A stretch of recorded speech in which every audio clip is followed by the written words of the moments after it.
Hello guys, सभी को नमस्कार, गुड मॉर्निंग, राम राम, राधे राधे। सभी का स्वागत और अभिनंदन है इस 10 की दहाड़ में। क्या हाल चाल है, कैसे हैं आप सभी? उम्मीद करता हूं मस्त, जबरदस्त और जिंदाबाद होंगे। पिछली 10 की दहाड़ में सीरियसली आप लोगों ने बहुत प्यार दिया। इस वाली 10 की दहाड़ में भी आपको उतना ही प्यार देना है। और आपको बता दूं, मैं टेलीग्राम पे ये भेज चुका था और आप लोगों ने सॉल्व भी किया होगा।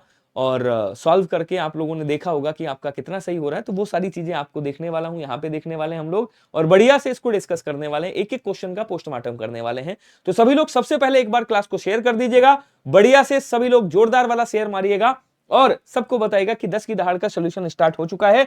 10 मिनट में 20 क्वेश्चन करने का टारगेट अपना आज का फिर से। आ जाइए, चलते हैं आज के सेशन की ओर। और आज का पहला क्वेश्चन जो कि आप लोगों ने बढ़िया किया, निम्नलिखित में से बढ़िया किए होंगे, उम्मीद कर सकता हूं। इसमें से कौन सा शुद्ध वर्तनी वाला है? देखिए यहां पे कह रहा है एक शब्द था स्पर्धा। शब्द क्या था? बोले सर एक शब्द था स्पर्धा। इसमें क्या जोड़ा गया? बोले सर इसमें प्रति एक उपसर्ग और जोड़ दिया गया, ये शब्द जोड़ दिया गया। ये दोनों मिलाएंगे तो क्या हो जाएगा? बोले सर ये प्रतिस्पर्धा हो जाएगा। देखो प्रतिस्पर्धा कहीं पे लिखा हुआ है क्या? बोले सर लिखा है। कहां पे लिखा हुआ है? प्रतिस्पर्धा। क्या बोलेंगे? प्रतिस्पर्धा। यहां देखो ये गलती, यहां ये गलती और यहां पे ये गलती है। बोले सर आंसर कौन सा हो गया? कहीं सर आंसर आपका ऑप्शन नंबर सी वाला क्या हो जाएगा? राइट हो जाएगा। क्वेश्चन कह रहा है दिए गए वाक्य में रेखांकित अंश को प्रतिस्थापित करने के लिए सबसे उपयुक्त विकल्प का चयन करें। अगर विवेक नहीं होगा तो चिंतन की धारा भगवंतोन्मुखी नहीं होगी। कह रहा है ये जो रेखांकित किया गया है इसको क्या करना है? परिवर्तन करना है। इसके स्थान पे क्या आएगा? तो आप क्या लिख सकते हो? अगर के स्थान पे आप यहां पे यदि लिख सकते हो क्या? यदि विवेक नहीं होगा तो चिंतन की धारा भगवंतोन्मुखी नहीं होगी। मतलब यहां पे तो है तो यहां क्या हो जाएगा? यदि। तो अगर तो भी हो सकता है, अगर के स्थान पे आपको बदलना है तो यहां पे केवल यदि आ सकता है। मतलब यहां पे केवल यदि आ सकता है, ठीक है ना। आपसे पूछे कौन सा ये हो जाएगा तो आपको मैंने बताया था जो संयोजक वाले होते हैं, यदि, तो, अगर, तो, ऐसे शब्द किस में आते हैं? ऐसे शब्द संयोजक क्रिया विशेषण में आते हैं। किसमें? सर संयोजक क्रिया विशेषण भी बोले जाते हैं। ये संयोजक क्रिया विशेषण है। उसके बाद इन्हीं को संबंध बोधक अव्यय कहा जाता है, वो सॉरी संबंधवाचक सर्वनाम कहा जाता है। क्या बोलेंगे? संबंधवाचक सर्वनाम। फुल पोस्टमार्टम होगा, ध्यान रखिएगा। संबंधवाचक सर्वनाम कहा जाता है। इन्हीं को मिश्र वाक्य के नाम से जाना जाता है। हालांकि यहाँ पे कौन सा आ जाएगा? बोलो सर यहाँ पे आपका ऑप्शन नंबर सी हो जाएगा, जो कि आपका राइट है। दिए गए वाक्य में रेखांकित खंड को प्रतिस्थापित करना और बताना है दरिद्र और धनवान के मित्रता का निर्वाह नहीं है। नहीं, दरिद्र और धनवान की मित्रता का निर्वाह नहीं। दरिद्र का कह रहा है यहां पे क्या बदल सकते हैं आप इसको? उद्यमी, कृपण, अकिंचन, बिल्कुल बदल सकते हैं। दरिद्र का मतलब क्या होता है? बोल सर गरीब होता है। क्या होता है? बोल सर गरीब होता है। ध्यान दीजिएगा, इसका निर्धन होता है। मतलब आप इसके पर्यायवाची से आप इसको बदल सकते हैं। जब बदल जाए तो बदलना पड़ेगा आपको। यहाँ पे दरिद्र लिखा हुआ है, दरिद्र का मतलब गरीब हो गया, निर्धन हो गया, रंक हो गया। क्या बोलेंगे? कहेंगे सर रंक बोल देंगे, ठीक है ना। और क्या बोलेंगे? कहेंगे सर इसको अकिंचन बोल दिया जाएगा, अकिंचन बोल देंगे, अकिंचन। ऑप्शन नंबर डी हो जाएगा, ठीक है ना। उसके बाद देखिएगा कृपण किसको बोलते हैं? बोल सर कृपण कंजूस को बोला जाता है। उद्यमी किसको कहा जाता है? बोल सर उद्यमी परिश्रमी को बोलते हैं। किसको? परिश्रमी को, जिसको कर्मठ के नाम से जानते हैं, कर्मठ कहा जाता है।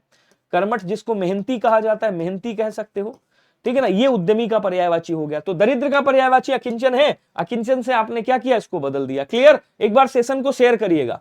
आए थे हरिभजन को और ओटन लगे कपास। लोकोक्ति का अर्थ क्या होगा? तो जहां जहां कपास लिखा है सबसे पहले और जहां जहां हरि का भजन लिखा है सबसे पहले उसको काट दो। तो दो आपके ऐसे ही कट गए। ये हो गया 50-50। क्या हुआ? बोले सर 50-50। अब समझिएगा, उच्च लक्ष्य लेकर चलना और निम्न कार्य करना, मतलब एक बड़ा काम करने के लिए आए थे और छोटा सा तुच्छ काम करने लगे, अर्थात क्या हो जाएगा? बोलो सर बी वाला आंसर आपका एकदम राइट हो जाएगा। सभी लोग याद रखिएगा। एक बार सभी लोग लाइक वाला बटन दबाइएगा और बताइएगा सारी चीजें समझ में आ रही हैं। कितने नंबर आए, कितने आप लोगों ने सही किए हैं, 20 में से कितने सही किए, ये मुझे लास्ट में कमेंट करके क्लास के बाद आप सभी को बताना है, जैसे कल बताया था। अब देखो यहां कह रहा है अरण्य रोदन का अर्थ क्या होता है, बताइएगा। ये आपका सीआरपीएफ में पूछा गया क्वेश्चन है, कई सारे एग्जामिनेशन में और भी आया है। अब अरण्य रोदन देखिए, इसको थोड़ा सा तोड़िएगा। यहां पे निकाला अरण्य और उसके बाद यहां पे निकाला रोदन। अरण्य का मतलब क्या होता है साहब? अरण्य का मतलब होता है जंगल और रोदन का मतलब होता है रोना। कहां रोना? जंगल में रोना। अब एक बात बताओ, अगर आप जंगल में रोओगे तो उसका कोई अर्थ होगा? कोई सुनेगा? नहीं सुनेगा। तो जब आप जंगल में रोओगे तो उसका कोई अर्थ नहीं होगा। मतलब ये जो बात है, ये मुहावरा है, इसका जो अर्थ निकलेगा कि भैया जो तुम बात कर रहे हो वो कैसी है? निरर्थक बात है। अर्थात आंसर कौन सा हो जाएगा? तो बोल सर सी वाला आंसर हो जाएगा, निरर्थक बोल देंगे। Option number C is right. क्या सभी ने सी किया था? इसमें कई लोगों ने गड़बड़ किया होगा। संबंध बोधक अव्यय किस वाक्य में प्रयोग किया गया? अब देखो इसकी ट्रिक ले लो, प्यारी सी ट्रिक है।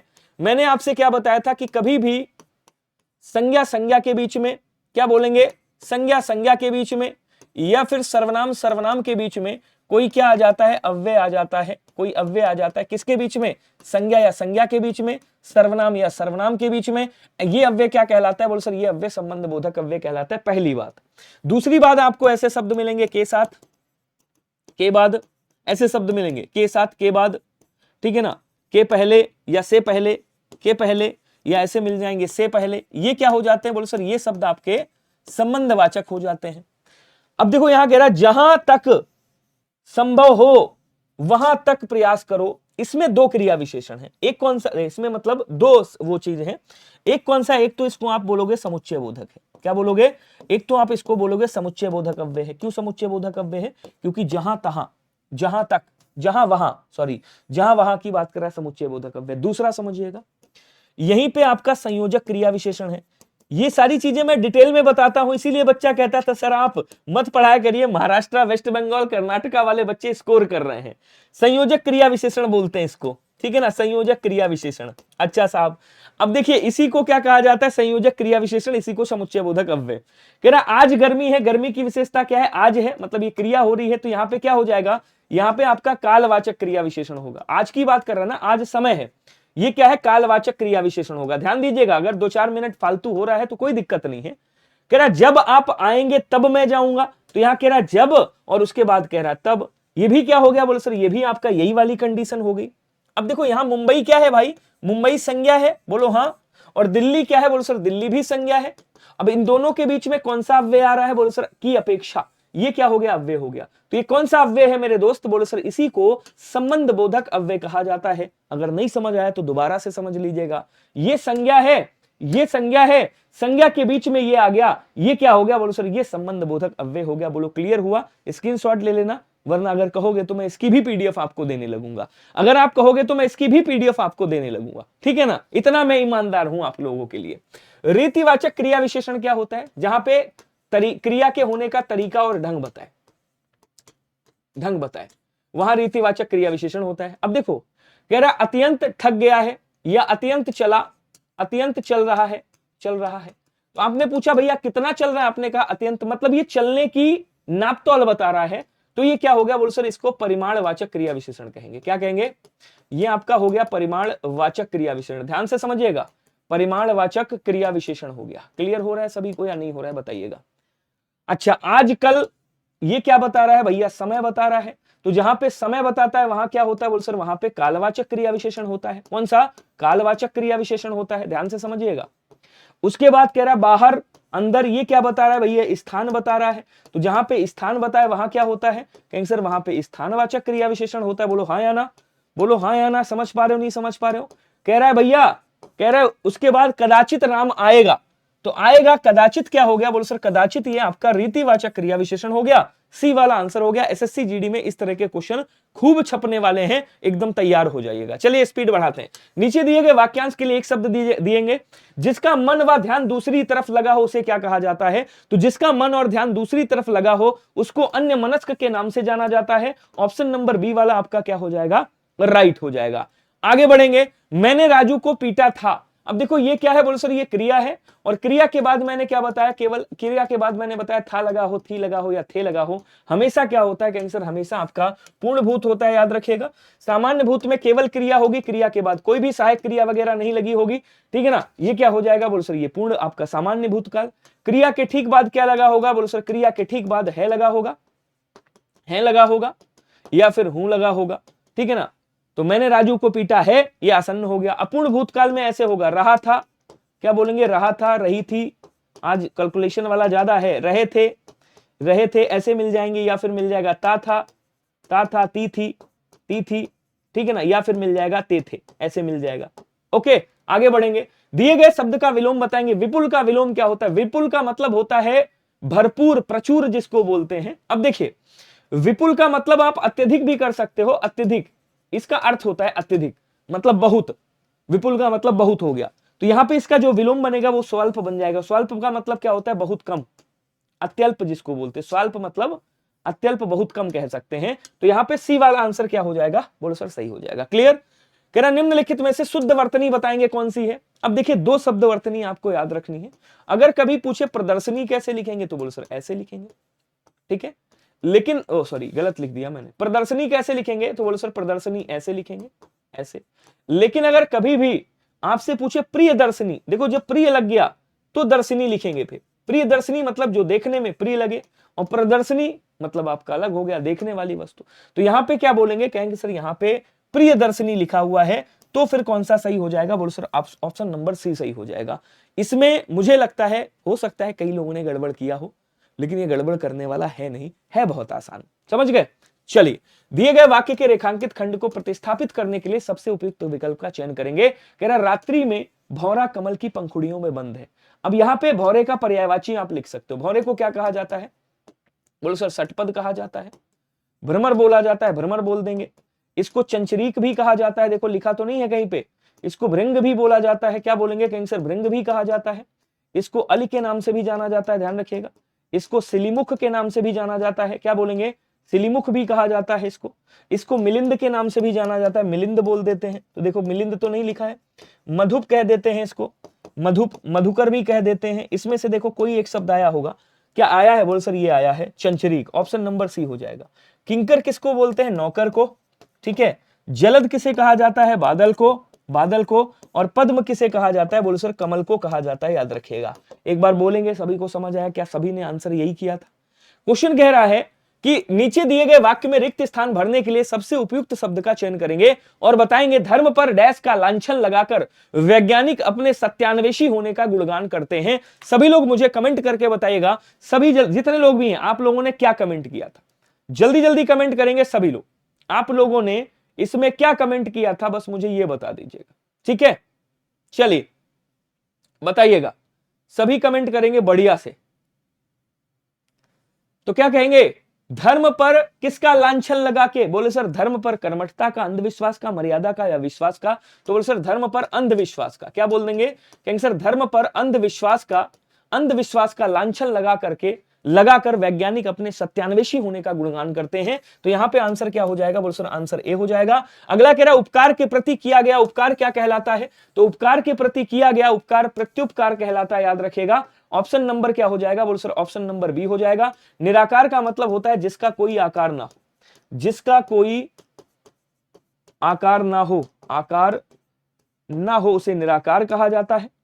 परोपकार का मतलब होता है दूसरे पर किया गया उपकार, क्या बोलेंगे, दूसरे पर किया गया जो उपकार होता है, दूसरे पर किया गया उपकार क्या कहलाता है, परोपकार कहलाता है। चलो जी आ जाओ, इसका भी पोस्टमार्टम करते हैं बढ़िया से और इसको भी समझते हैं। इसको अच्छे से पढ़िएगा और सभी लोग आंसर करके बताएगा, जितने लोग भी आंसर करेंगे सभी के सभी, और उसके बाद अपने आप को इससे मिलाइएगा कि आप कितना सही हो रहे हैं और कितना गलत हो रहे हैं। तो थोड़ा सा ध्यान दीजिएगा जितने लोग भी हैं, ठीक है ना। कह रहा है कि भैया शरद ऋतु के बाद सर्दी का डैश बढ़ने लगता है। अब सर्दी का क्या, तीव्रता, प्रकोप, भीषणता या असर। अब देखो ये तीनों, ये दो हैं जो ये स्त्रीलिंग है, तो तीव्रता बढ़ने लगती है होता तो सही हो जाता, भीषणता बढ़ने लगती तो सही हो जाता, फिर क्या बोलेंगे, प्रकोप बढ़ने लगता है। यहां पे क्या कर देंगे, बोलो सर यहां पे प्रकोप कर देंगे। और मैं 100% गारंटी देता हूं कि ये जो 10 की दहाड़ है आपके एसएससी जीडी एग्जाम में रामबाण बनेगी, ये मैं गारंटी लिख के देता हूं। आप लोग जब एग्जाम दे करके आओगे तब मुझे बताइएगा, ठीक है। अच्छा साहब, कह रहा है बढ़ने लगता है तथा डैश होता है, तथा प्रारंभ होता है, आरंभ होता है, आगमन होता है या शुरू होता है। क्या बोलेंगे, शरद ऋतु के बाद सर्दी का प्रकोप बढ़ने लगता है तथा सर्दी का क्या हो जाता है, आगमन हो जाता है, मतलब सर्दी आ जाती है। तो यहां पे होता है, आरंभ होता है नहीं लिखेंगे, आगमन होता है। यहां पे हो सकता है आप लोगों ने गलत कर दिया हो, ये थोड़ा सा पेचीदा है, होने लगता है और आगमन होता है डैश ऋतु का, किस ऋतु का, बसंत ऋतु का, शिशिर ऋतु का, हेमंत ऋतु का या ग्रीष्म ऋतु का। तो शरद ऋतु के बाद की बात कर रहा है। तो शरद ऋतु के बाद कौन सी आती है भैया, शरद ऋतु के बाद सर्दी आती है, कह रहा है सर्दी। अब जब सर्दी आएगी तो यहां क्या होगा, बसंत बढ़ेगा भाई। बसंत ऋतु का आगमन, किसका आगमन होता है, बसंत ऋतु का आगमन होता है, नहीं, हेमंत ऋतु, ग्रीष्म ऋतु नहीं, शिशिर ऋतु, इसको शिशिर बोलते हैं। तो बी वाला आंसर यहां क्या हो जाएगा, सही हो जाएगा। शिशिर ऋतु का आगमन होता है। मतलब ये तगड़ा क्वेश्चन है यार, ये इजी क्वेश्चन नहीं है, लेकिन एलिमिनेशन मेथड से आप कर सकते हो कि भाई शरद की बात कर रहा है। शरद के बाद सर्दी का प्रकोप बढ़ने लगता है। सर्दी आ गई, अब सर्दी आ गई तो सर्दी का आगमन हो गया। अब जब आगमन हो गया तो बसंत तो होगी नहीं, हेमंत भी नहीं होगी, ग्रीष्म भी नहीं होगी। ग्रीष्म मतलब गर्मी होगी। फिर होगी कौन सी? शिशिर ऋतु हो जाएगी। शिशिर लिख दिया मैंने, शिशिर होगा यहाँ पे।